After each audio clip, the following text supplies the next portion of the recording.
If you were to drive 30 miles south of the bustling tech hubs and foggy steel-gray hills of San Francisco today, you would witness a strange phenomenon.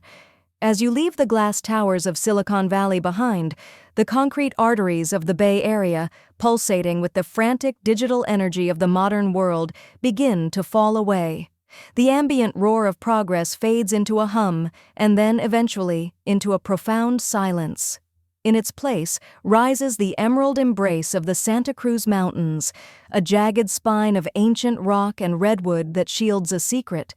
Here, hidden deep within the quiet foothills, lies a realm that feels entirely detached from our century. It is a place where the clocks seem to have stopped in a more elegant, perhaps more haunted, era. Surrounded by 654 acres of protected watershed and gnarled and century-old oaks sits Filoli. It is a 54,000-square-foot Georgian-style mansion, a leviathan of brick and limestone wrapped in 16 acres of the most formal, breathtaking gardens in North America. To the 400,000 tourists who walk its halls every year, Filoli is a masterpiece of the Gilded Age. It is a museum of fine art, a filming location for Hollywood's fantasies of extreme wealth, and, most recently, a stage for high-stakes international diplomacy.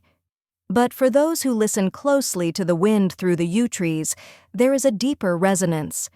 Beneath the manicured hedges and the glimmering crystal chandeliers lies a story of a family dynasty that rose on the glint of gold and the flow of water, only to be slowly, painfully dismantled by time, tragedy, and the quiet presence of 4 hidden graves. Section 1. The Man Who Saved the Empire. To understand the soul of Filoli, we must first go back to a time of chaos.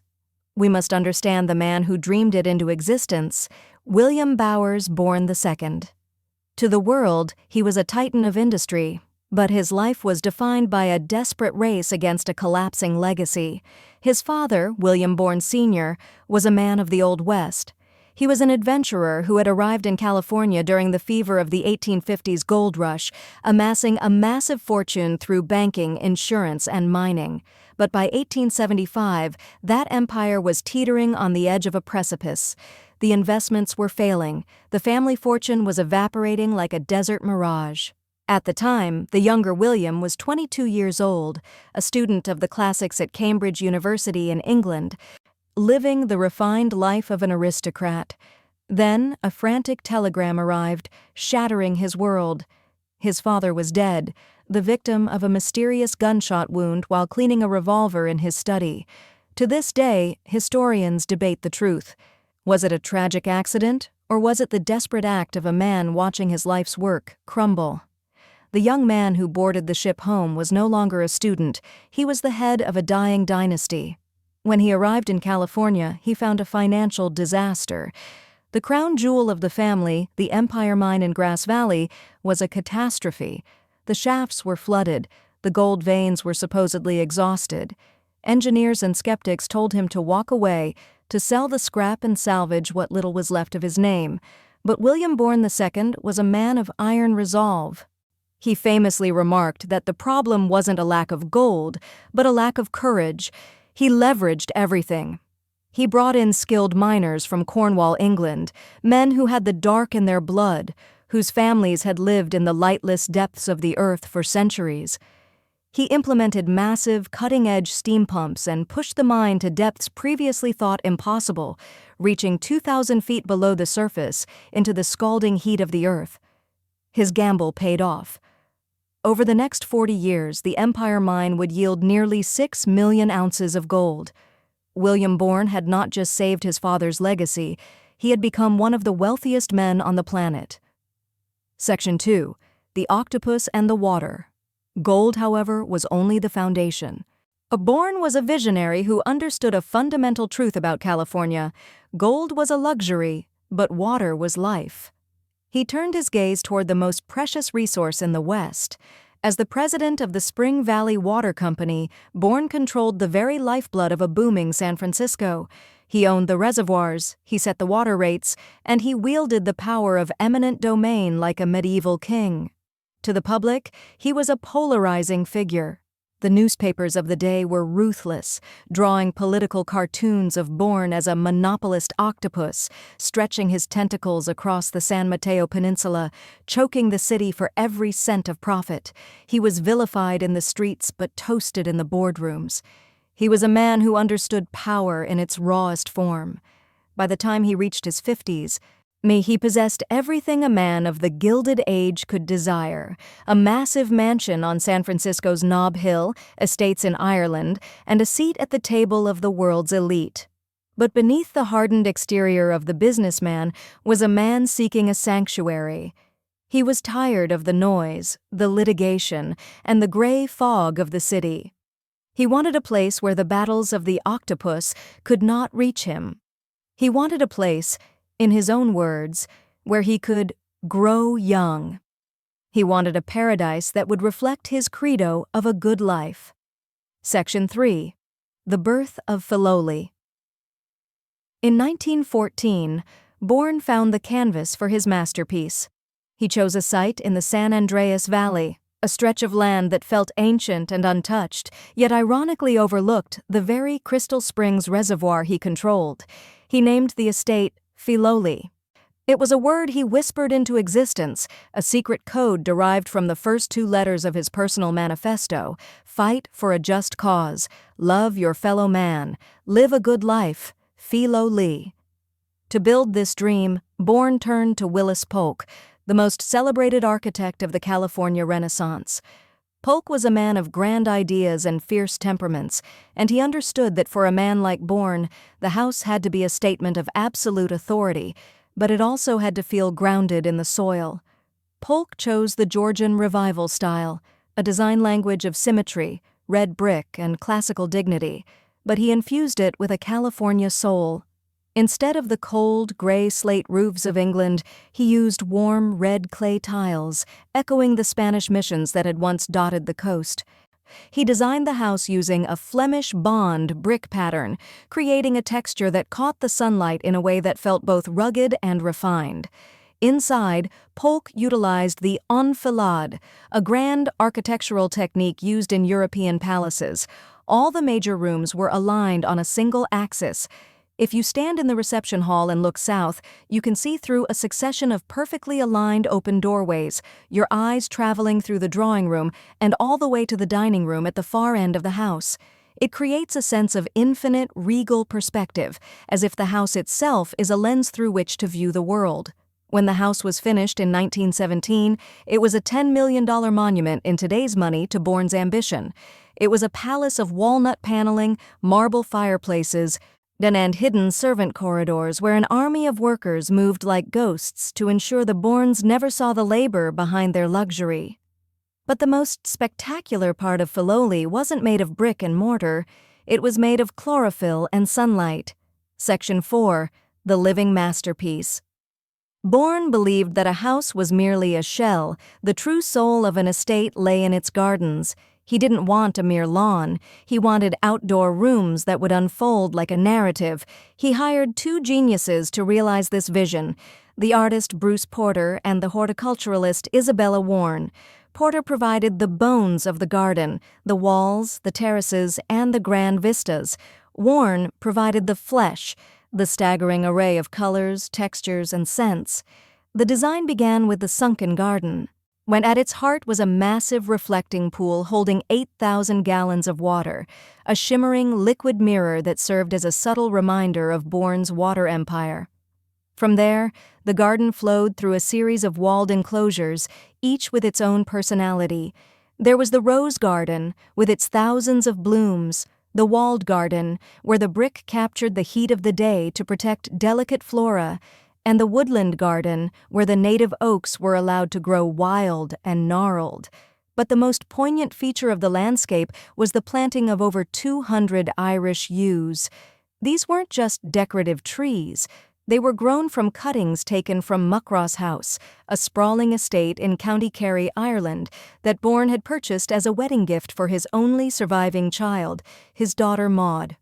Maud was the light of William's life. By planting these trees, he was creating a living, breathing bridge between the golden hills of California and the misty, green land where his daughter lived. For a few brief, shining years, Filoli was exactly what Bourn had hoped for. The house was filled with the music of the San Francisco Symphony, the echoes of high society laughter, and the quiet pride of a man who believed he had finally defeated time. Section 5. The Wheelchair and the Shadows. But time is a thief that no amount of gold can bribe. The dream of growing young at Filoli was shattered in 1921, only 4 years after the Bourns had settled into their paradise. One morning, the powerful William Bourn, the titan who had pushed mines 2,000 feet into the earth and held a city's thirst in his hand, suffered a massive, debilitating stroke. He survived, but the man he had been was gone. He was paralyzed on his left side, his speech was a thick, slurred shadow of its former clarity, and he was confined to a wheelchair. The house he had built for his retirement became his gilded cage. Ramps were installed over the marble thresholds, and doorways were widened so that servants could wheel him through the rooms of his empire. From the terraces, he could look down at his 16 acres of gardens, but he could no longer feel the soil beneath his feet or smell the roses up close. He became a spectator of his own life, watching the seasons change from behind the tall glass of his library windows. The silence in the house began to grow, heavy and oppressive. Then, in 1929, the ultimate tragedy struck. A telegram arrived from New York, carrying news that no father should ever receive. His beloved Maud had died of pneumonia while traveling. She was only 45 years old. William was too weak, too broken to attend her funeral in Ireland. Instead, her body was brought back to Filoli across the sea. She was buried in a small, private plot hidden among the oaks on the property. The man who had built a paradise to celebrate life was now living in a graveyard. The yew trees he had planted for her now stood like sentinels over her tomb. Section 6. The End of the Dynasty. The final years of the Bourn era were characterized by a slow, melancholy decline. The Great Depression was ravaging the country outside the gates, but inside Filoli, the tragedy was personal. In 1936, Agnes, the woman who had stood by William through his triumphs, his scandals, and 15 years of his paralysis, passed away. William was a man hollowed out by loss. Without Agnes, the 56 rooms of Filoli felt like a tomb. He had outlived his children, his business rivals, and his own health. 6 months later, he followed her. The Bourn dynasty, which had started with the frantic, muddy gold mines of the Sierra Nevada, ended quietly in a darkened bedroom at Filoli. The estate was left behind, a massive, expensive, white elephant. In the cemetery beneath the trees, there were now 4 graves: William, Agnes, Maud, and an infant son who had died decades earlier. The 654-acre paradise was a burden. No one wanted a house that required an army of 30 gardeners and 20 domestic servants just to function. It seemed destined for the wrecking ball. Section 7. The Matson Legacy. But Filoli had a second act. In 1937, the estate was purchased by William and Lurline Matson Roth. Lurline was the heiress to the Matson Navigation Company, the great shipping line that owned the white ships that connected San Francisco to Hawaii. The Roths were a different kind of dynasty. They brought life, children, and a sense of joy back to the halls. But more importantly, Lurline Roth was a woman of rare historical sensitivity. She fell in love with what the Bourns had created. She didn't paint over the walnut paneling or tear out the Irish yews. She kept the name Filoli. She even kept the original gardener, Isabella Warren, and worked beside her for decades. Lurline turned Filoli into a world-class botanical site, and adding thousands of camellias, rhododendrons, and azaleas. She filled the house with art and the gardens with dogs and laughter, but she was also a realist. By the 1970s, she saw the world changing. The age of the great private estate was dead. High taxes and the disappearance of domestic staff meant that most of the neighboring mansions were being demolished to make way for suburban tract housing. Lurline knew that if she left Filoli to her children, they would be forced to sell it to developers. So in 1975, she did something that shocked the elite. She gave it away. She donated the entire estate, the mansion, the art, the gardens, and the hundreds of acres of forest to the National Trust for Historic Preservation. She famously said, Filoli is too beautiful to be private." Section 8. From Dynasty to Diplomacy. Since that day, Filoli has belonged to the people. It became a global icon in the 1980s when Hollywood producers cast it as the Carrington estate in the hit show Dynasty. Every week, for 9 years, 20 million people saw the aerial shots of the mansion, associating its red brick and green gardens with the absolute peak of American glamour. But Filoli is not a movie set. It is a living history. It has remained a place where the world's most powerful people come to find the same peace that William Bowers once sought. In November of 2023, it was the site of a historic summit between U.S. President Joe Biden and Chinese President Xi Jinping. So the leaders of the two most powerful nations on Earth walked the same gravel paths that the paralyzed William Bowers had once viewed from his wheelchair. They stood among the same yew trees that were cuttings from an Irish estate a century ago. The dignity of the architecture and the profound silence of the gardens provided a neutral, sacred space for conversations that affected the fate of billions. It was a moment that proved Filoli's relevance had not faded. It had simply moved from the private to the global stage. Section 9. The Silent Graves. Today, as you walk through the sunken garden, the air feels heavy with the scent of blooming roses and the invisible weight of the past. It is a place of immense beauty, but it is also a place of immense silence. The gold has long since been spent. The Spring Valley Water Company is now a public utility. The families who called this mansion home, the Bourns and the Roths, have vanished into the quiet ink of history books. Yet the gardens continue to bloom with a clockwork precision that seems to defy the very concept of mortality. If you venture far enough off the tour path, past the formal hedges and the high society history, you might find a spot where the trees grow thickest and the shadows linger even at noon. There, tucked away in a private corner, are the 4 graves of the Bourns family.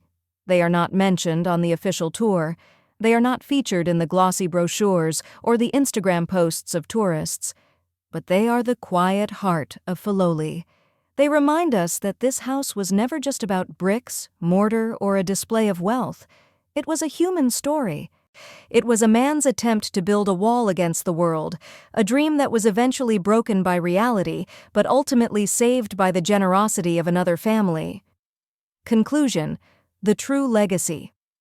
The true legacy of Filoli is not what was owned, but what was left behind. It stands as a testament to the idea that while we cannot control the flow of time and we cannot escape the reach of tragedy, we can create something beautiful enough to be shared by those we will never meet. When you visit Filoli, you aren't just looking at a museum. You are walking through the heart of a fallen dynasty. You are seeing the intersection of extreme ambition and profound loss. And perhaps for a few hours, you can walk through those gates and, just as William Bowers once intended, feel as though you have finally found a place where you, too, can grow young. 1915, the first spade of earth is turned. 1917, the Bourns move into their sanctuary. 1921, a stroke silences a titan. 1929, Maud is laid to rest beneath the oaks. 1936, the Bourns era ends in silence. 1937, the Roth family begins a new chapter of growth. 1975, a gift of beauty is given to the world. 2023, history is written among the gardens once more. Filoli remains, grand, silent, eternal.